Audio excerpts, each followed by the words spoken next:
Assalamu alaikum, my dear students. I hope you are all fine. Today we are going to discuss classification of hormones based on chemical nature. So basically आज हम hormones की classifications के ऊपर बात करेंगे। किसकी base के ऊपर? केमिकल नेचर बेस के ऊपर। ये आपके एग्ज़ाम्स के पॉइंट ऑफ व्यू से बहुत इंपॉर्टेंट है। अगर एग्जामिनर पेपर बनाना चाहे आपका, तो ये टॉपिक ऐसा टॉपिक है कि इसमें से एटलीस्ट 25 से 30 MCQs आपके इस टॉपिक से कवर होते हैं। ठीक हो गया। सो ये जो है MCQs के हवाले से भी एज़ वेल एज़ वाइवे के पॉइंट ऑफ व्यू से भी बहुत इंपॉर्टेंट है। आपने इस टॉपिक को अच्छे से प्रिपेयर करना है। उसके बाद इसमें हम ये डिस्कस करेंगे कि बेसिकली जो हमारी बॉडी में हार्मोन्स बन रहे होते हैं वो किस नेचर के होते हैं, क्या कर रहे होते हैं, कहाँ से रिलीज़ होते हैं, इनका मेन फंक्शंस क्या होता है, इन कौन कौन से हार्मोन्स की केमिकल नेचर होते हैं। सो आज के लेक्चर में हम ये डिस्कस करेंगे।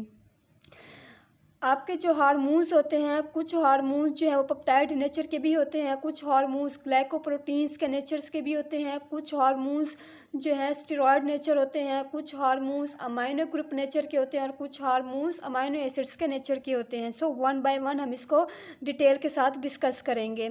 अब जो है ये बेसिकली फर्स्ट हम बात करते हैं पेप्टाइड्स। सारे हार्मोन्स आपके प्रोटीन इन नेचर नहीं होते, कुछ हार्मोन्स आपके प्रोटीन नेचर होते हैं, कुछ स्टेरॉयड नेचर होते हैं। ठीक हो गया। सो पेप्टाइड्स बेसिकली क्या है? प्रोटीन्स होते हैं। अब एंटीरियर पिट्यूटरी हार्मोन्स और पोस्टीरियर पिट्यूटरी हार्मोन्स, इनको समझने से पहले आपको कॉन्सेप्ट क्लियर होना चाहिए कि आपका ब्रेन है, आप ऐसे समझे कि एयर के साथ एक एरिया होता है, कान के साथ एक एरिया होता है जो कि एक ग्लैंड रिलीज़ होता है। सो उस ग्लैंड का नाम होता है पिट्यूटरी ग्लैंड। पिट्यूटरी ग्लैंड के दो पार्ट्स होते हैं, एंटीरियर पिट्यूटरी ग्लैंड और पोस्टीरियर पिट्यूटरी ग्लैंड। जो फ्रंट वाला सरफेस होता है सो उसे आप एंटीरियर पिट्यूटरी कहते हैं, और जो बैक साइड सरफेस होते हैं उसे आप पोस्टीरियर कहते हैं। फॉर एग्जांपल ये आपका पेज है, सो ये फ्रंट है, सो इसे आप कहेंगे एंटीरियर। इस पेज के बैक साइड क्या चीज़ कहलाएगी? Posterior. So anterior pituitary gland से कौन से हार्मोन्स रिलीज़ होते हैं? 6 हार्मोन्स रिलीज़ होते हैं। सो ये आपका MCQs है। ग्रोथ हार्मोन, जिसे GH, इसे आप ग्रोथ हार्मोन कहते हैं। ACTH adreno corticotrophin hormone. Prolactin hormone, prolactin hormone क्या करता है? ये फीमेल की बॉडी के अंदर मिल्क की सिक्रीशन करता है, मिल्क प्रोड्यूस करता है। जब बेबी की पैदाइश होती है तो उस वक्त एक हार्मोन रिलीज़ होता है, that is prolactin. LH luteinizing hormone, ये क्या करता है? फीमेल के मेंस्ट्रुअल साइकिल को मेंटेन करता है। FSH follicle stimulating hormone. Follicle stimulating hormone क्या चीज़ होती है? फीमेल की बॉडी के अंदर जो एग होते हैं, एग बनने से पहले छोटे छोटे जो दाने होते हैं, सो उनको आप फॉलिकल्स कहते हैं, ये उसको मेंटेन करता है। उसके बाद है TSH थायराइड स्टिमुलेटिंग हार्मोन। अब आप देख सकते हैं आपके पास कितने हार्मोन्स हैं। ग्रोथ हार्मोन 1 2 3 4 5 6, 6 हार्मोन्स कहाँ से रिलीज़ होते हैं? एंटीरियर पिट्यूटरी हार्मोन से रिलीज़ होते हैं। So which one of the following which secrete hormones anterior pituitary gland? So आप बता सकते हैं कि एंटीरियर पिट्यूटरी ग्लैंड से कितने हार्मोन्स रिलीज़ होते हैं? ऑप्शन दे देगा 5 4 6 7। सो फिर आपने 6 पे टिक करना है। ठीक हो गया। उसके बाद है posterior pituitary gland. Posterior pituitary gland, ये इसमें कितने हार्मोन्स रिलीज़ होते हैं? 2 हार्मोन्स रिलीज़ होते हैं। First one that is oxytocin, second that is ADH anti diuretic hormone. Oxytocin क्या होता है? ऑक्सीटोसिन तब रिलीज़ होता है at the time of delivery. जब फीमेल को लेबर पेन स्टार्ट होता है तो फिर क्या होता है कि उस टाइम ऑक्सीटोसिन रिलीज़ होता है ताकि प्रेशर अप्लाई हो और बेबी को इजीली पास आउट किया जाए। ऑक्सीटोसिन का मेन फंक्शन ये होता है कि ये यूट्रस को कॉन्ट्रैक्ट करवाता है। इस ऑक्सीटोसिन का अदर नेम होता है लव बॉन्ड। मदर और बच्चे के दरमियान जो मोहब्बत होती है वो इस लव बॉन्ड की वजह से होती है। आप देखते हैं कि जब बच्चा रो रहा होता है, सो फिर क्या होता है कि बच्चा अगर माँ की गोद में हो तो वो अपने आप को प्रोटेक्टिव फील करता है। अगर यही बच्चा किसी और की गोद में हो तो वो रोता है। सो जब बच्चे को भूख लगती है या रोता है तो फिर क्या होता है कि माँ की बॉडी से, मदर की बॉडी से ऑक्सीटोसिन रिलीज़ होता है। उसके बाद है ADH एंटी डाययूरेटिक हार्मोन। ये क्या करता है? ये हमारी बॉडी में वाटर के लेवल को मेंटेन करता है। उसके बाद है आइसलेट्स ऑफ लैंगरहैंस। ये बेसिकली आप हमारी बॉडी के अंदर एक ग्लैंड होता है पेनक्रियास, इसे आप उर्दू में कहते हैं लबलबा। ये क्या करते हैं, जो पेनक्रियास के जो सेल्स होते हैं उसे आप कहते हैं isolates of Langerhans. Langerhans basically scientist का नेम है। इस साइंटिस्ट ने सेल्स को डिस्कवर किया था। कितने जो हैं हार्मोन्स रिलीज़ होते हैं, इंसुलिन, ग्लूकागोन और सोमैटोस्टेटिन। सो 3 हार्मोन्स रिलीज़ होते हैं। बीटा से इंसुलिन रिलीज़ होता है, अल्फा से ग्लूकागोन रिलीज़ होता है और गामा से सोमैटोस्टेटिन रिलीज़ होता है। सो इंसुलिन का काम क्या होता है? इंसुलिन का काम ये होता है कि ये हमारी बॉडी में शुगर लेवल को, ग्लूकोज लेवल को कम करता है, जबकि ग्लूकागोन क्या करता है, ये हमारी बॉडी में ग्लूकोज के लेवल को ज़्यादा करता है। सोमैटोस्टेटिन क्या करता है? सोमैटोस्टेटिन इन दोनों हार्मोन्स को जो है इनके फंक्शंस को रेगुलेट करता है। सोमैटोस्टेटिन को आप इनहिबिटरी हार्मोन्स भी कह सकते हैं। ठीक हो गया, फिर रिपीट कर रही हूँ। इंसुलिन बेसिकली हम एक हार्मोन होता है जो कि हमारी बॉडी में ग्लूकोज के लेवल को कम करता है, जबकि ग्लूकागोन क्या होता है, ये भी हार्मोन होता है। ग्लूकोज जो है ग्लूकोज से निकला है। सो ये एक हार्मोन होता है, हमारी बॉडी में ब्लड ग्लूकोज लेवल को ज़्यादा करता है। सोमैटोस्टेटिन क्या करता है? इन दोनों फंक्शंस को रेगुलेट करता है। सो सोमैटोस्टेटिन को आप इनहिबिटरी हार्मोन्स भी कहते हैं। उसके बाद एक और चीज़ बताना चाहूँगी मैं आपको कि एंटीरियर पिट्यूटरी हार्मोन से तो 6 हार्मोन्स रिलीज़ होते हैं, बट इनकी नेचर क्या होती है? पेप्टाइड नेचर होती है। लेकिन जो ल्यूटिनाइजिंग हार्मोन और जो थायराइड स्टिमुलेटिंग हार्मोन्स हैं, ये 2 हार्मोन्स बेसिकली ग्लाइकोप्रोटीन्स के नेचर होते हैं, पेप्टाइड्स नेचर के नहीं होते हैं। ये ग्लाइकोप्रोटीन्स के नेचर के होते हैं, बट रिलीज़ आपके एंटीरियर पिट्यूटरी हार्मोन से रिलीज़ होते हैं। लेकिन नेचर क्या होगी इन 2 हार्मोन्स की? ये बेसिकली ग्लाइकोप्रोटीन्स के नेचर के होते हैं। ठीक होगी हम। सो उसके बाद है थायराइड ग्लैंड। थायराइड ग्लैंड कहाँ पे होता है? जो गले का हिस्सा होता है सामने वाला, ये वहाँ पे प्रेजेंट होता है। सो थायराइड ग्लैंड से 3 हार्मोन्स रिलीज होते हैं, T3, T4 and calcitonin. T3, T4 क्या होता है? ये बेसिकली हमारी बॉडी में आयोडीन को मेंटेन करता है, जबकि जो कैल्सिटोनिन है ये हमारी बॉडी में कैल्शियम के लेवल को कम करता है। सो उसके बाद है पैराथायरॉयड ग्लैंड। जो थायराइड ग्लैंड है बेसिकली ये बटरफ्लाई शेप का होता है। थायराइड ग्लैंड की बैक साइड पे 4 होल्स होते हैं। सो उन्हें आप कहते हैं पैराथायरॉयड ग्लैंड। ठीक हो गया। सो आप देख सकते हैं, ये मैं आपको रफली डायग्राम ड्रॉ कर रही हूँ। ये आपके पास है बटरफ्लाई शेप। ठीक हो गया। थायराइड ग्लैंड, इसकी बैक साइड पे 4 होल्स होते हैं। सो इन्हें आप कहते हैं पैराथायरॉयड ग्लैंड। पैराथायरॉयड ग्लैंड से कौन सा हार्मोन रिलीज होता है? That is parathyroid hormones. इसका मेन फंक्शन क्या होता है? ये हमारी बॉडी में कैल्शियम के लेवल को तेज़ करता है। कैल्शियम के लेवल को कम करना कैल्सिटोनिन का काम होता है, जबकि कैल्शियम के लेवल को तेज़ करना डेट इज़ पैराथायरॉयड हार्मोन्स का काम होता है। ठीक हो गया। उसके बाद है hormones of the GIT। GIT means gastro intestinal tract. So gastro intestinal tract में से कौन सा हार्मोन रिलीज होता है? Substance P। ये क्या करता है? फूड को डाइजेस्ट करने में हेल्प आउट करता है। उसके बाद है releasing and inhibitory hormones hypothalamus. हमारा जो ब्रेन होता है, ब्रेन का जो सामने वाला हिस्सा होता है, सो उसे आप कहते हैं फोर ब्रेन।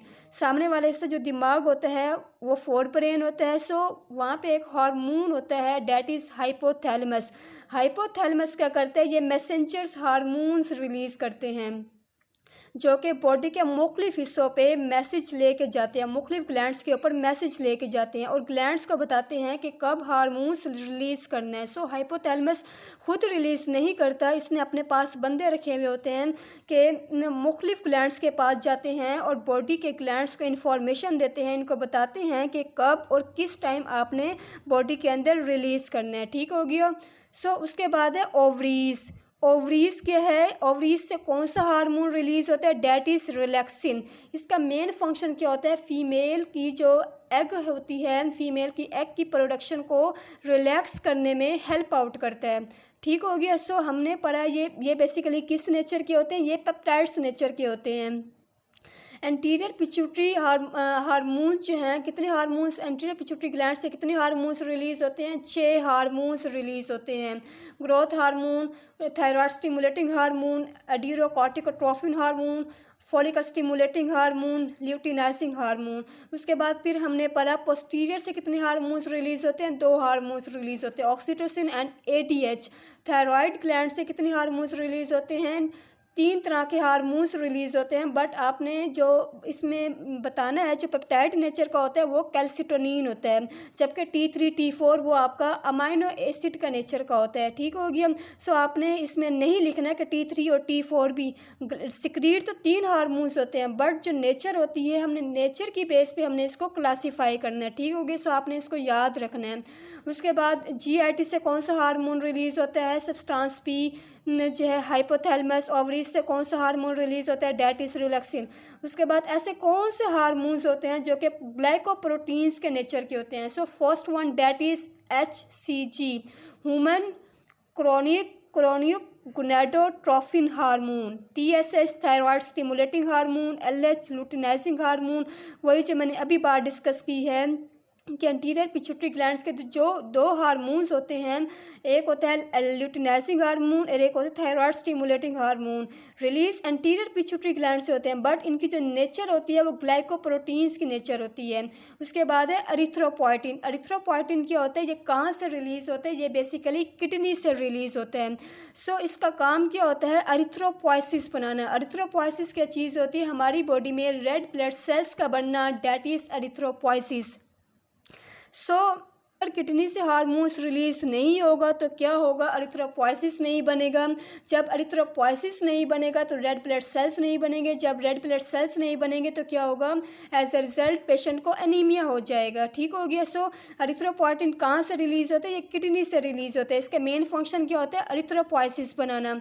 उसके बाद है स्टीरॉयड्स। ये आपको पता है कि LH जो है ल्यूटिनाइजिंग हार्मोन, ये फीमेल के मेंस्ट्रुअल साइकिल को मेंटेन करता है। स्टीरॉयड्स ऐसे कौन से हार्मोन्स होते हैं जो कि स्टीरॉयड के नेचर के होते हैं। सो फर्स्ट आपके adrenal cortex. Adrenal cortex basically mail और फीमेल के अंदर किडनी होती है। सो किडनी के ऊपर एक ग्लैंड प्रेजेंट होता है, that is adrenal gland. Adrenal gland के 2 पार्ट्स होते हैं। First part that is adrenal cortex, second part that is adrenal medulla. So जो एड्रीनल कॉर्टेक्स होते हैं वहाँ से स्टीरॉयड रिलीज होते हैं। कौन से हार्मोन्स होते हैं, फर्स्ट आपके पास है एल्डोस्टेरोन, कॉर्टिसोल, एड्रीनल एंड्रोजन। सो ये हार्मोन्स रिलीज होते हैं एड्रीनल कॉर्टेक्स से। उसके बाद है ओवरीज। ओवरीज से कौन से हार्मोन्स रिलीज होते हैं, ओवरीज से जो हार्मोन्स रिलीज होते हैं oestrogen and progesterone. So oestrogen का काम क्या होता है, एस्ट्रोजन का काम ये होता है कि प्रेगनेंसी को स्टार्ट करवाना एस्ट्रोजन का काम होता है, जबकि प्रेगनेंसी को मेंटेन करना 9 मंथ तक, न्यूट्रिशन प्रोवाइड करना, ग्रोथ को मेंटेन करना, डेट इज़ प्रोजेस्टेरोन। ये दोनों जो है फीमेल डोमिनेंट हार्मोन होते हैं। ये एड्रीनल कॉर्टेक्स से भी रिलीज़ होते हैं और ओवरीज से भी रिलीज़ होते हैं। ठीक हो गया। उसके बाद है टेस्टिस। टेस्टिस क्या चीज़ होती है, टेस्टिस कहाँ से रिलीज़ होता है, बेसिकली टेस्टोस्टेरोन से रिलीज़ होता है। सो ये टेस्टोस्टेरोन जो है बेसिकली एड्रीनल कॉर्टेक्स से भी रिलीज़ होता है। इसे आप मेल डोमिनेंट हार्मोन्स कहते हैं। स्पर्म्स की प्रोडक्शन में हेल्प आउट करता है। ठीक है, स्पर्म्स का मैच्योर करता है। सो इसे आप कहेंगे मेल डोमिनेंट हार्मोन, और जो है इसे आप कहेंगे फीमेल डोमिनेंट हार्मोन। ये भी एड्रीनल कॉर्टेक्स से रिलीज़ होता है और ये भी एड्रीनल कॉर्टेक्स से रिलीज़ होता है और साथ साथ टेस्टिस से भी रिलीज़ होता है। सो फिर आप इसे कह सकते हैं ये 2 जगहों से रिलीज़ हो रहा है। सो फिर आप इसे कह सकते हैं कि ये डोमिनेंट हार्मोन है। ठीक हो गया। सो उसके बाद है अमाइनो एसिड्स। ऐसे कौन से हार्मोन्स होते हैं जो कि अमाइनो एसिड्स के नेचर के होते हैं। सो थायराइड ग्लैंड। अब थायराइड ग्लैंड से 3 हार्मोन्स रिलीज़ होते हैं, T3 T4 कैल्सिटोनिन। बट जो कैल्सिटोनिन होता है वो किस नेचर का होता है, पेप्टाइड नेचर का होता है, जबकि T3 T4 किस नेचर का होता है, अमाइनो एसिड्स के नेचर का होता है। ये क्या करता है, ये बेसिकली हमारी बॉडी में आयोडीन को मेंटेन करता है। ठीक हो गया। सो उसके बाद है अमाइंस। ऐसे कौन से हार्मोन्स होते हैं जो कि अमाइंस ग्रुप के नेचर के होते हैं, जिनके अंदर अमाइन ग्रुप प्रेजेंट होता है। सो एसिटाइल कोलिन। एसिटाइल कोलिन क्या चीज़ होती है, ये हमारी बॉडी में रिलीज़ होता है, सुकून की हालत में आता है। उसके बाद है एपिनेफ्रीन, नोर एपिनेफ्रीन। ये कहाँ से रिलीज़ होते हैं, एड्रीनल मिडोला से रिलीज़ होता है। एड्रीनल कॉर्टेक्स से स्टेरॉयड रिलीज़ होते हैं, जबकि एड्रीनल मिडोला से एपिनेफ्रीन, नोर एपिनेफ्रीन रिलीज़ होता है। उसके बाद है मेलाटोनिन। मेलाटोनिन क्या, ये भी हमारी बॉडी के अंदर रिलीज़ होता है। ठीक हो गया। एक चीज़ मैं आपको बताना चाहूँगी, बेसिकली जो टायरोसिन डेरिवेटिव, ये आपसे एमसीक्यूज़ में पूछ सकते हैं कि टायरोसिन डेरिवेटिव किस में आता है, अमाइनो एसिड में। अमाइनो एसिड्स और अमाइंस में ये दोनों टायरोसिन डेरिवेटिव होते हैं, जबकि जो स्टेरॉइड्स होते हैं वो कोलेस्ट्रॉल डेरिवेटिव होते हैं। आपसे पूछ सकते हैं एमसीक्यूज़ में, which one of the following cholesterol derivative option. First option steroid, second option peptides, third option आपके पास amines, fourth option none of these. Cholesterol derivative का जो टिक ऑप्शन होगा वो स्टेरॉइड में आता है। इसी तरह विच one of the following tyrosine derivative, तो ऑप्शन दे देगा आपके पास अमाइनो एसिड, स्टेरॉइड, ग्लाइकोप्रोटीन से फिर आपका अमाइनो एसिड होगा। इसी तरह इसका भी ये ऑप्शन दे देगा कि टायरोसिन डेरिवेटिव किस में आता है, अमाइंस में आता है। ठीक हो गया। यहाँ से आपके एमसीक्यूज़ बन सकते हैं, आपने इसको अच्छे से प्रिपेयर करना है। ये आपके एमसीक्यूज़ और वाइवे के पॉइंट ऑफ व्यू से बहुत बहुत इंपॉर्टेंट है, आपने इसको अच्छे से प्रिपेयर करना है। अभी आपको ये बहुत टफ लग रहा होगा, जब हम इसको डिटेल के साथ पढ़ेंगे तो फिर आपको इस समझ आएगी, क्योंकि ये बहुत इंटरेस्टिंग चैप्टर है, मज़े का चैप्टर है। अभी बस आपने इसमें से क्या क्या याद करना है, आपने इसमें से ये याद रखना है कि जो है कितने हार्मोन्स होते हैं, कौन से हार्मोन्स कहाँ से रिलीज़ होते हैं, उसका मेन फंक्शन क्या होता है और उसकी केमिकल नेचर क्या होती है। ठीक हो गया। आपने ये याद रखना है। अभी कल का जो हमारा टॉपिक ऑफ डिस्कशन होगा ग्रोथ हार्मोन्स के ऊपर। ठीक हो गया। हम ग्रोथ हार्मोन्स को डिटेल के साथ डिस्कस करेंगे। अगर आपको इनके एक एक फंक्शंस भी आते हों तो भी पता, क्योंकि ये आपकी बॉडी के अंदर हार्मोन्स होते हैं। आपको पता होना चाहिए कि हमारी बॉडी में ये हार्मोन्स हो रहे हैं, इनके मेन फंक्शंस क्या होता है। ठीक हो गया। आपने इसको अच्छे से याद रखना है। अगर आपको इसमें से कोई चीज़ क्लियर नहीं हुई या कोई इश्यू है तो वो आप मुझसे क्वेश्चन कर सकते हैं। मैं कोशिश करूँगी कि मैं आपको सेटिस्फैक्ट्री आंसर कर सकूँ। अगर आपको वीडियो पसंद आती है please like and share this video and subscribe my channel. Thank you so much. Allah Hafiz.